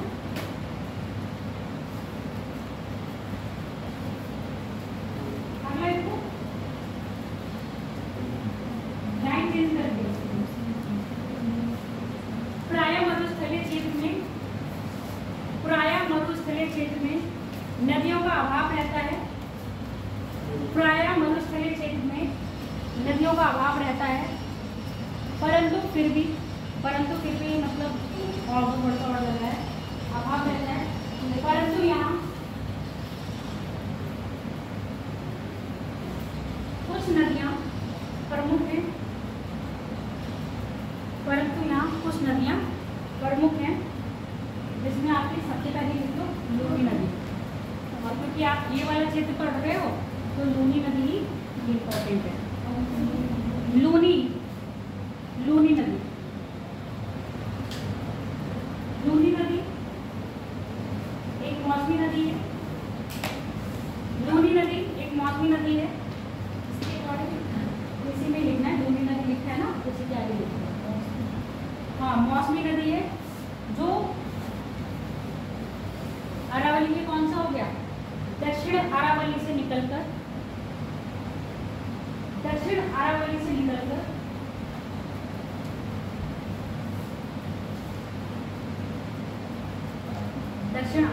से निकलकर कच्छ के रण में विलीन हो जाती है, कच्छ के रण में विलीन हो जाती है तथा यह नदी मरुस्थलीय क्षेत्र में,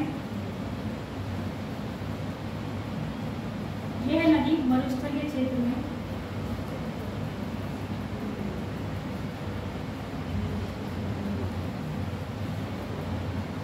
जीवन रेखा के रूप में काम करती है, जीवन रेखा के रूप में काम करती है। तो इसको क्या कहेंगे, मरुस्थल की लाइफलाइन, जीवन रेखा के रूप में काम करती है, जिस पर आश्रित होकर कृषि की जाती है, जिस पर आश्रित होकर कृषि की जाती है।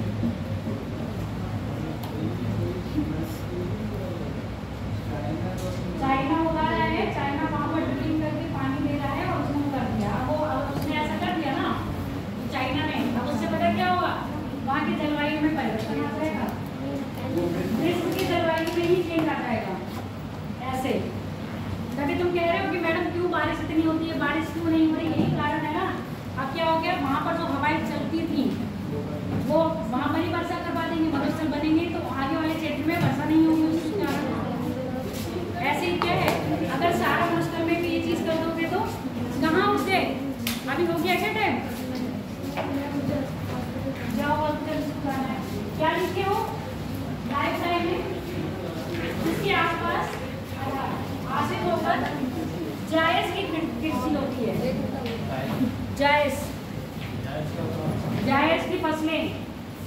अब यही है ना, जायज की फसल, खरीफ की फसल, खरीफ में क्या होता है, रबी में क्या होता है, अब बताओ। तरबूज, खरबूज, हीरा, ककड़ी, और कौन सा क्या होगा, मोटा अनाज, मक्का, बाजरा, सरसों, और क्या सरसों होती है राजस्थान में, पर वो कौन से राजस्थान में होगी, अभी बताया था ना। राजस्थान सरसों उत्पादन में नंबर 1 पर आता है, और वो भी अरावली के पूरब साइड में। जब सर्दियाँ आ जाती ना, रबी की फसल है ना आपकी सरसों, तो राजस्थान का ये वाला भाग। और जायज की फसल कहाँ होती है, रेतीली में। इसी समय क्या होगी, आपकी वर्षा होगी, यहीं पे क्या मिल जाएंगे आपको, तरबूज, खरबूज रेतीली जगह पर होता है, और नदियों के किनारे इनकी बेल लगा दी जाती है। इसीलिए जब जलवायु पढ़ते हो तो वेजिटेशन और एग्रीकल्चर भी साथ ही साथ पढ़ लिया करो। तो यहाँ पर क्या होता है, जायद की फसल प्रमुख रूप से उगाई जाती है, जायद की फसल प्रमुख रूप से उगाई जाती है। अगली विशेषता इसकी लिख लो,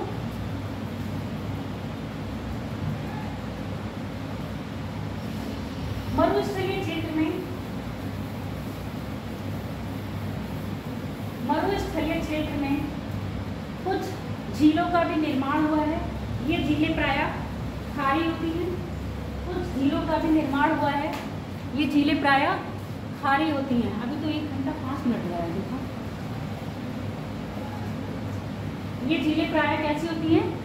खारी होती हैं। एग्जाम्पल लिखना चाहोगे तो लिख लो डिडवाना, सांबर, डिडवाना, सांबर, पिछोला। झीलें याद कर लेना राजस्थान की।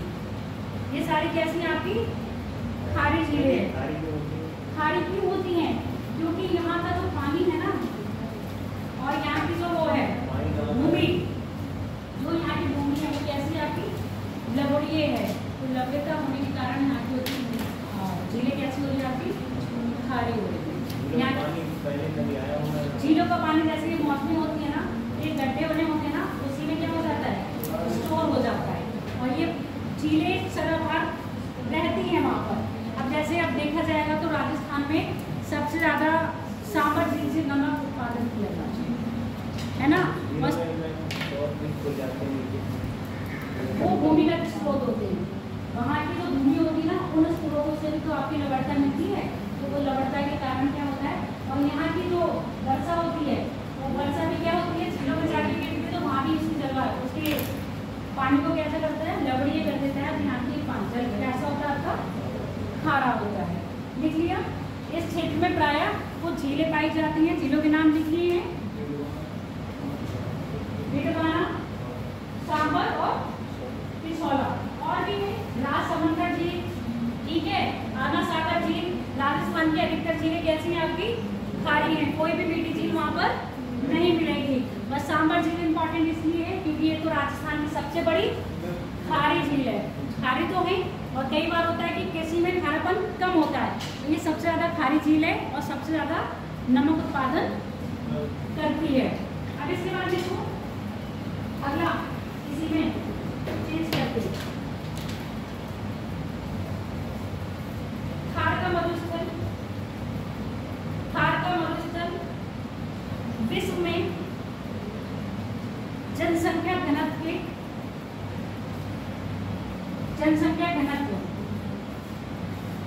विश्व में जनसंख्या घनत्व के आधार पर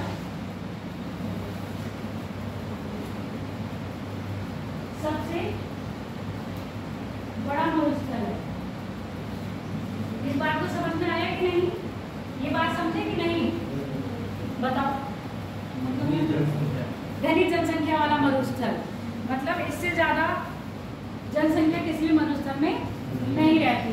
और इस जो जनसंख्या यहाँ रह रही है, यानी कि जो पब्लिक यहाँ रह रही है, उसका प्रमुख व्यवसाय क्या है? आपका कृषि, और कृषि के साथ साथ पशुपालन। और पशुपालन में इस टाइप से कौन सा पशु होगा? ऊंट। लिख लो, इस जनसंख्या का प्रमुख व्यवसाय कृषि और पशुपालन। इस जनसंख्या का प्रमुख व्यवसाय कृषि और पशुपालन है।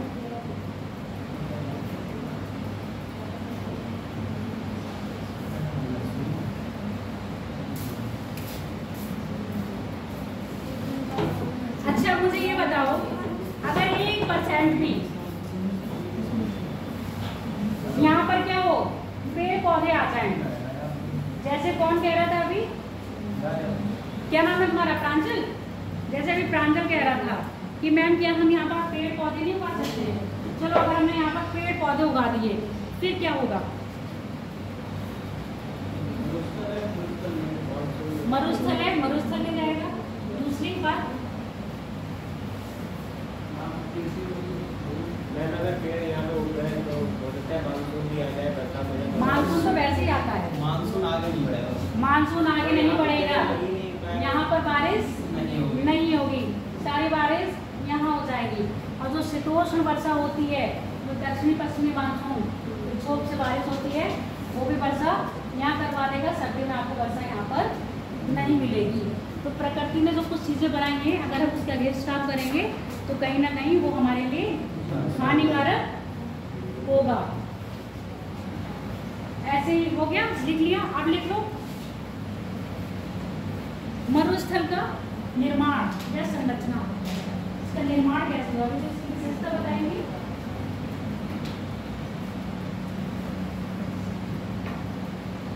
मरुस्थल का निर्माण, मरुस्थल का निर्माण प्रायः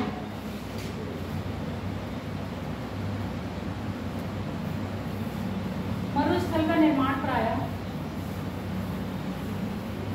शुष्क जलवायु क्षेत्र में होता है। शुष्क जलवायु क्षेत्र में होता है क्योंकि यहाँ पर वर्षा की मात्रा, क्योंकि यहाँ पर वर्षा की मात्रा 25 सेंटीमीटर से कम,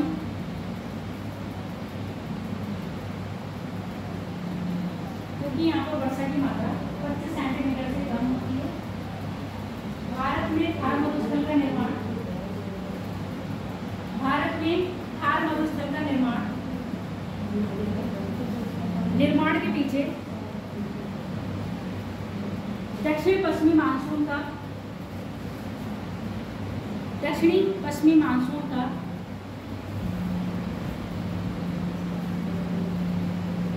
काठियावाड़, गुजरात के काठियावाड़ जिले से, गुजरात के काठियावाड़ जिले से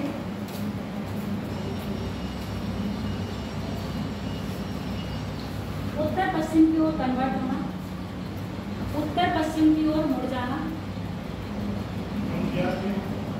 काठियावाड़ जिले से। अब क्यों हो रहा है काठियावाड़ जिले में? काठियावाड़ जिला देख लो वहां पर गुजरात का अपने मैप में, गुजरात का काठियावाड़ जिला। पता नहीं क्या क्या देख रहे हो, क्या ये चीज देख रहे हो? देखिए काठियावाड़ है ना, और ये देखो काठियावाड़ प्रायद्वीप है और यहाँ पर क्या है आगे पठार क्षेत्र है। काठियावाड़ प्रायद्वीप के नीचे देखो सारे पर्वत दिख रहे हैं। इन्हीं पर्वतों से जब क्या होता है टकराता है तो मानसून कैसे चला जाता है? उत्तर पश्चिम की ओर। उत्तर पश्चिम यानी कि पाकिस्तान। लोगों के पास एटलस नहीं है, आगे आ जाओ।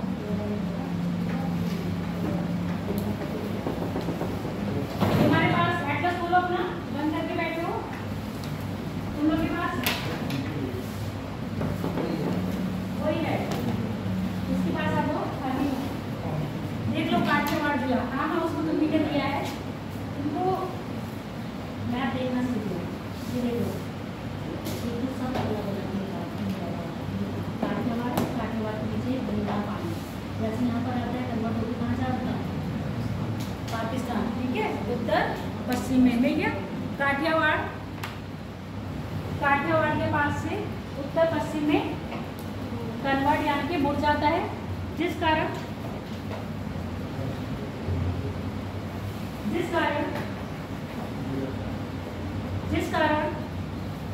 दक्षिण पश्चिमी मानसून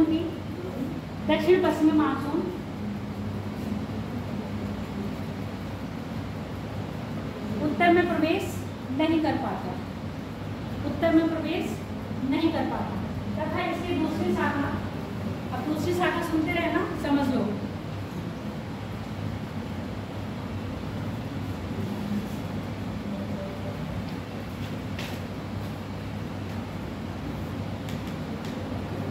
हो गया सौम्या?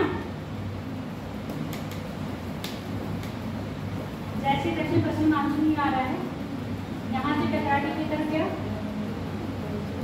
इधर। अब एक शाखा कहाँ घुसे? भारत में प्रवेश कर गई, इधर से आके खंबात की खाड़ी से होते हुए। अब जब ये खंबात की खाड़ी से प्रवेश करती हुई गई तो किसके समांतर जाएगी? अरावली के समांतर। जबकि इसकी दूसरी शाखा अरावली के समांतर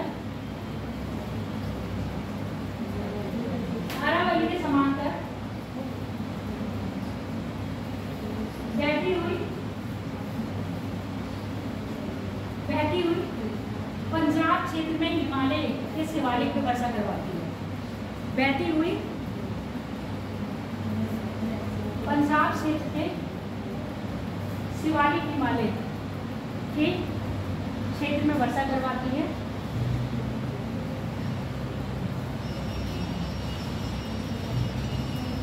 समांतर प्रवाह के कारण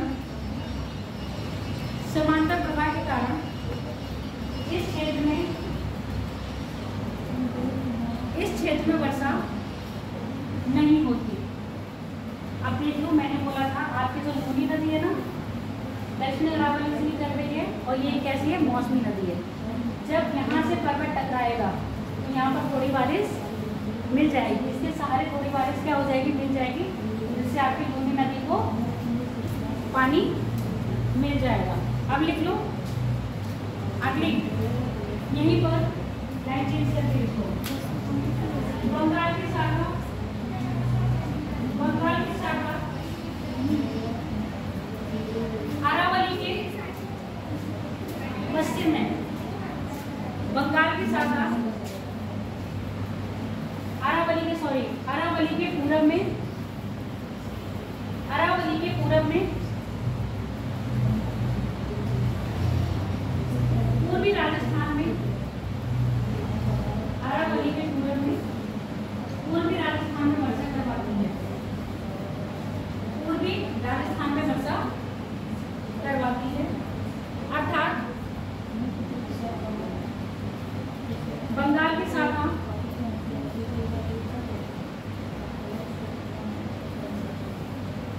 अरावली के सहारे, अरावली के सहारे वर्षा करवाती है तथा यह शाखा अरावली को पार करके पश्चिम में प्रवेश नहीं कर पाती, अतः यह शाखा अरावली को पार करके पश्चिम में प्रवेश नहीं कर पाती। इस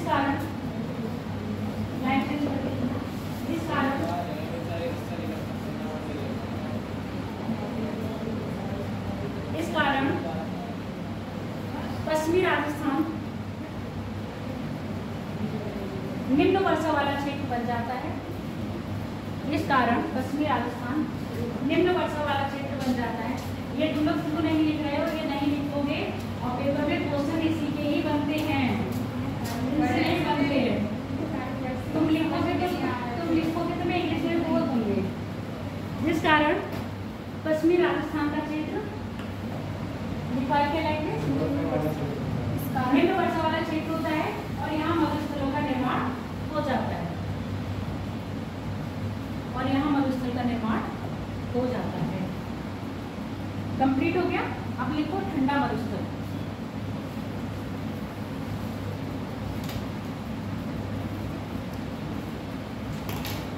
इसकी विशेषता अगर एक बहुत अच्छा बेनिफिट बताओ तो ये इंडिया और पाकिस्तान के बीच में एक प्राकृतिक सीमा है, बना हुआ है ना, जिसको आराम से दुश्मन पार नहीं कर सकता। मरुस्थल को क्या आप आराम से पार कर सकते हो?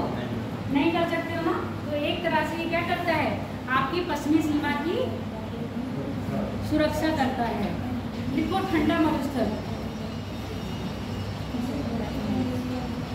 ठंडा मरुस्थल भारत में प्रायः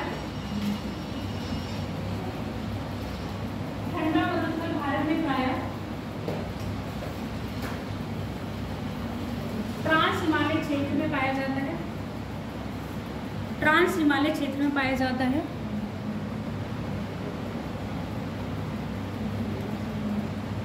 ट्रांस हिमालय क्षेत्र में पाया जाता है।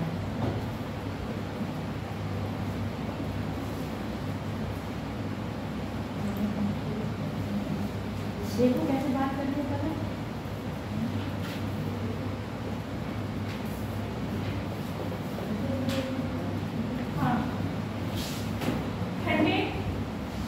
मरुस्थल का विस्तार भारत में, ठंडे मरुस्थल का विस्तार भारत में लद्दाख तथा हिमाचल के कुछ क्षेत्र, जैसे स्पीति घाटी सुने हो? स्पीति सुने हो? नहीं सुने हो? जो बिल्कुल किससे लगा हुआ क्षेत्र है, लद्दाख से लगा हुआ क्षेत्र है स्पीति घाटी। वहाँ पर भी क्या है, कनेक्टिविटी बहुत कम रहती है, वहाँ पर भी बस अच्छादित रहता है। और स्पीति घाटी के बाद जब आप पर्वत देखोगे तो यहाँ नंगे पर्वत होंगे। नंगे पर्वत का मतलब पर्वत कपड़े नहीं पहने हैं, और पर्वतों के कपड़े कौन से हैं? पेड़ पौधे और घास। और जब यहाँ पर क्या है, कोल्ड मरुस्थल है, तो यहाँ पर वनस्पति जीरो है। अब जब जीरो है तो पर्वत कैसे मिलेंगे? चट्टानी रूप में दिखेंगे। देखे हो कभी लद्दाख के पर्वत? बहुत लड़के तो देखे ही होंगे, लड़कियां देखी भी, कभी कहेंगे हमने के माउंटेन देखो कैसे मिलेंगे, उजड़ा चमन। मैंने अपनी मम्मी को दिखाया, मैंने कहा देखो लद्दाख लोग जाते हैं ना, लद्दाख लोगों का क्या है, सपना है जाना। जब मम्मी को दिखाया, मैंने कहा मम्मी देखो ये भी सपना है मेरा, मतलब कभी हम भी जाएंगे। तो कह रही क्या देखोगी, यहाँ कुछ तो है नहीं। यही तो चीज़ देखने की है, जहाँ कभी आप हरियाली देखते हो, कभी ऐसे पर्वत पे देखो जिन पर्वतों पे वनस्पति नहीं है। और वनस्पति ना होने के कारण पता चल गया यहाँ की वायु कैसी है, शुष्क। अब शुष्क वायु है तो यहाँ पर क्या होगी, वर्षा कम होगी। क्या लिखे हो, ठंडे मरुस्थल का विस्तार लद्दाख तथा हिमाचल, पूरा हिमाचल देखिए, हिमाचल का कौन सा पार्ट आएगा जो लद्दाख से लगा हुआ है, उत्तर पश्चिमी। हाँ बेटा, उत्तर पश्चिमी हिमाचल, उत्तर पश्चिमी हिमाचल का क्षेत्र में विस्तृत है, जहां पर तापमान कितना रहेगा बताओ, है ये गर्मियों का है -30 सेंटीग्रेड और सर्दियों का है माइनस। टेम्परेचर क्या होता जाएगा, अब आप सोचो सर्वाइव कर लो कि वहाँ पर टेम्परेचर माइनस में रहता है, जहाँ का तापमान -30 सेंटीग्रेड गर्मियों में तथा -40 किसमें होगा, सर्दियों में होगा। अब ये मत कह देना मैम ये बड़ा है ये छोटा है, नहीं। और आप कह रही हो यहाँ पर क्या होगा, टेम्परेचर ज़्यादा गिरेगा, यहाँ टेम्परेचर थोड़ा सा कम, क्यों, जबकि तुम यहाँ देखोगे 30 हमारे यहाँ है तो टेम्परेचर कम है, और 40 होगा तो टेम्परेचर बढ़ जाएगा, है ना। यहाँ पर ठंडी की बात कर रहे हैं और हम लोग बात करते हैं गर्म की। जब यहाँ गर्म की बात करेंगे तो यहाँ प्लस में चला जाएगा, और माइनस में जाएगा तो ठंडक के लिए दिखाएगा, प्लस में दिखाएगा तो किसके लिए दिखाएगा, गर्म के लिए। इसलिए यहाँ पर माइनस में दिखाया गया है। जहाँ पर माइनस में टेम्परेचर रहता है, गर्मियों में कितना है 30 और सर्दियों में कितना है 40 रहता है। ऐसी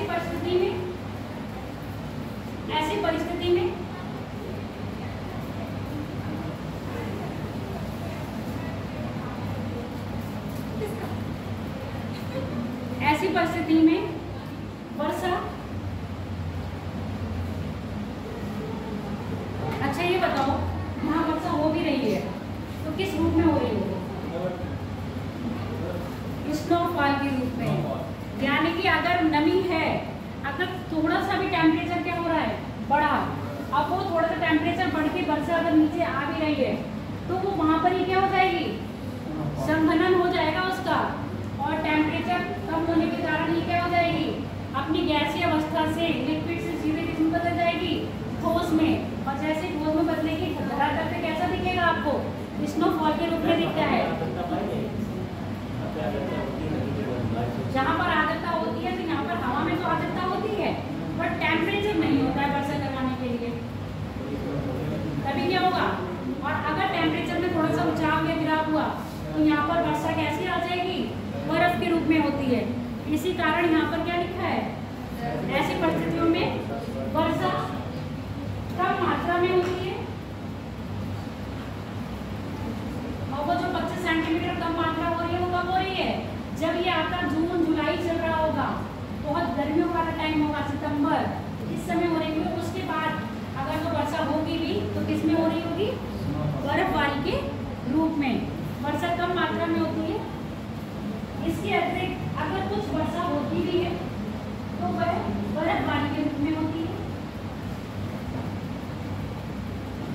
इसके अतिरिक्त जो वर्षा होती है वो बर्फबारी के रूप में होती है। अब लिख लो विशेषता, कोल्ड मरुस्थल की विशेषता, ठंडे मरुस्थल की विशेषता।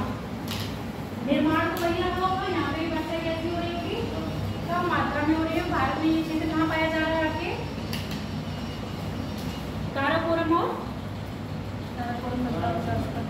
काराकोरम लद्दाख जासकर, यानी कि आपका पूरा लद्दाख लद्दाख जो यूटी है, और हिमालय तो क्या वो हिमाचल तो एसपी क्या है आपका स्टेट है। जम्मू कश्मीर में नहीं होती है क्योंकि वो बृहद हिमालय के पास है।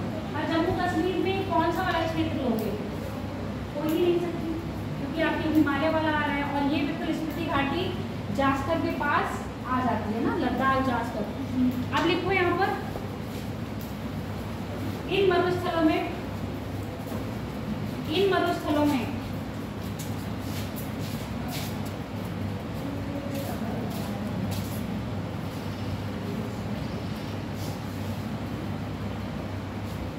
पर्वत, क्योंकि हम भारत की बात कर रहे हैं, मैदानी क्षेत्र में होता है तो यहाँ पर पर्वत नहीं होते ना।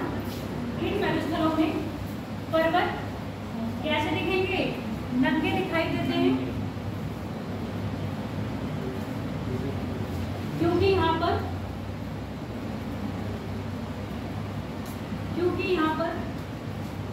वनस्पति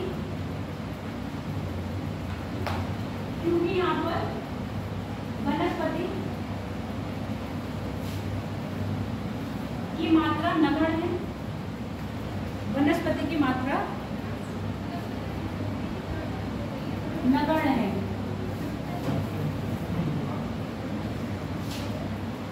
इसके अलावा ज्यादा कुछ इसमें है नहीं। हाँ, कुछ क्वेश्चन से वो कर लो पहले। आज मैं क्वेश्चंस लेके आई हूँ, इसमें नहीं है, मैं कौन से बोलती हूँ जवाब देना, चाहे तो अपना लिख लेना।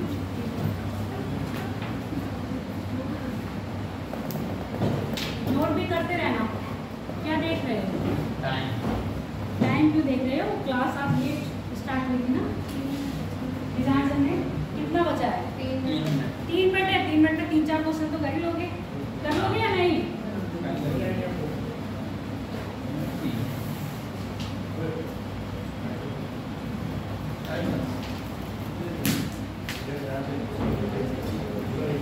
चलो पहला क्वेश्चन लिखो।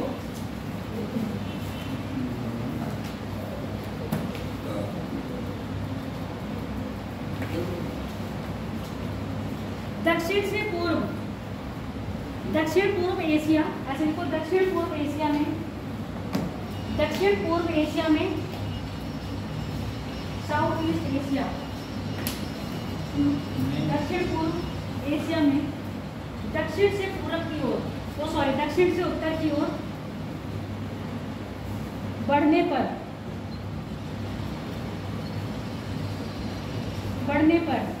निम्न शहरों को क्रम से लगाइए। कुछ मत लिखो, तुम शहर के नाम लिखो पहले और फिर उनको साउथ से नॉर्थ तक एडजस्ट करना है। हाँ, बैंकॉक पहला लिखो, बैंकॉक। दूसरा लिखो हनोई, तीसरा लिखो जकार्ता, चौथा लिखो Singapore. Bangkok, Hanoi, Jakarta, Singapore. चलो अरेंज करो। दक्षिण से उत्तर, देखना नहीं है, ऐसे ही करो। टेस्ट में देखने को थोड़ी ना मिलेगा। अब देखिए कितना पैटर्न चला है।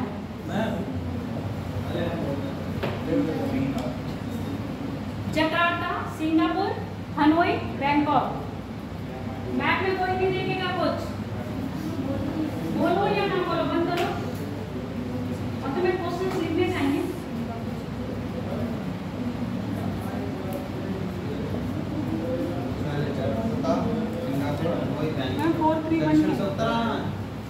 नाम बता दो, अब मेरे को वैसे नहीं याद है ना। पहले सबसे पहले क्या आएगा, जकार्ता, दूसरा सिंगापुर, तीसरा बैंकॉक, फिर हनोई। देख लो, हनोई, बैंकॉक, फिर हनोई सबसे लास्ट में, हनोई सबसे उत्तर में, हनोई के बाद फिर आपका क्या आएगा, बैंकॉक के बाद सिंगापुर के बाद जकार्ता। लगा लिया सीक्वेंस। अगला लिखो क्वेश्चन।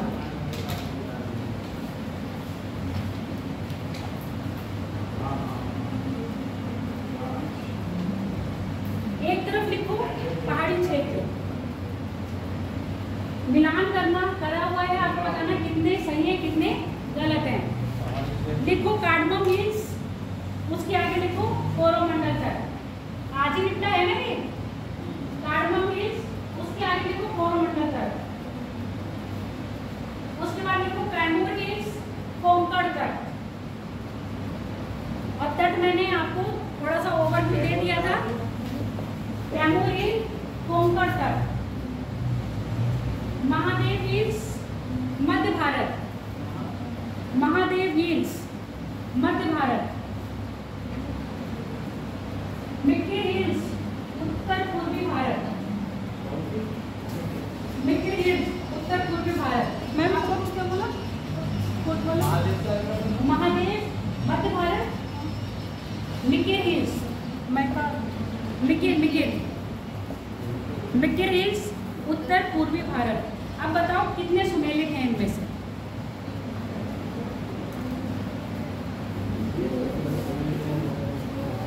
मैम ये मिकिल है, मिकिल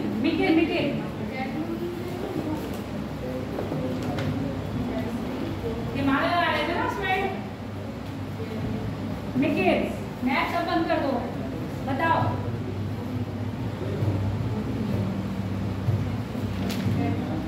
मैम ये पहला वाला ही चीज़ नहीं लग रहा, कार्डमम वाला। बाकी सब मैच है।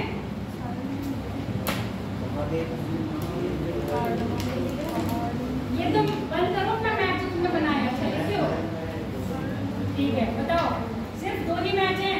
कौन कौन से बताओ? मैम महादेव वाला तो है महादेव और मिकिर। ठीक है, अगर यही मैं चेंज कर दूं, मिकिर को सिक्किम कर दूं, फिर मिकिर को अगर सिक्किम कर दूं, फिर क्या मैच हो जाएगा?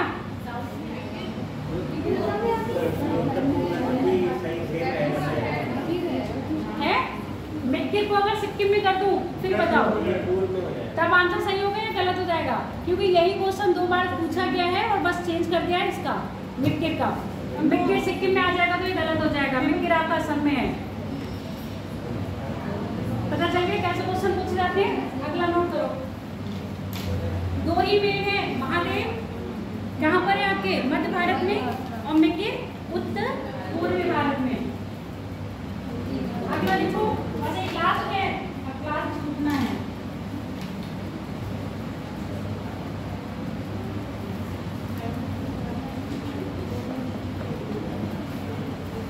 ये वाला लिखो, निम्नलिखित कथनों पर विचार कीजिए और तथा सही उत्तर का चयन करें। निम्नलिखित फटाफट लिखो शॉर्ट में। पहला लिखो वर्ष भर 30 डिग्री उत्तरी से 60 डिग्री दक्षिणी। 30 डिग्री उत्तरी से 60 डिग्री दक्षिणी अक्षांशों के बीच चलने वाली हवा, अक्षांशों के बीच चलने वाली हवा को पछुआ हवा कहते हैं। दूसरा लिखो, भारत के उत्तर पश्चिमी क्षेत्र में, भारत के उत्तर पश्चिमी क्षेत्र में शीत ऋतु में वर्षा कराने वाली आर्द्र वायु राशि पछुआ पवनों का हिस्सा है। शीत ऋतु में वर्षा कराने वाली आर्द्र वायु राशि पछुआ पवनों का हिस्सा है। बताओ कौन सा ठीक है?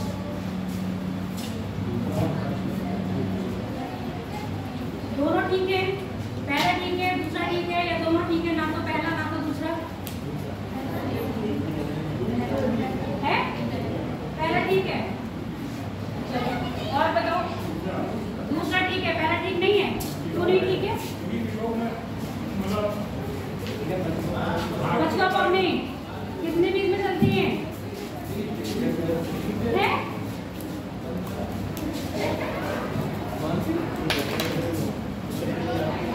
कितने बीच में चलती है पछुआ पवनें? यहाँ पर बस डिग्री का फर्क है। 45 से चलती हैं। 80 क्यों चलेंगी? 45 से 60।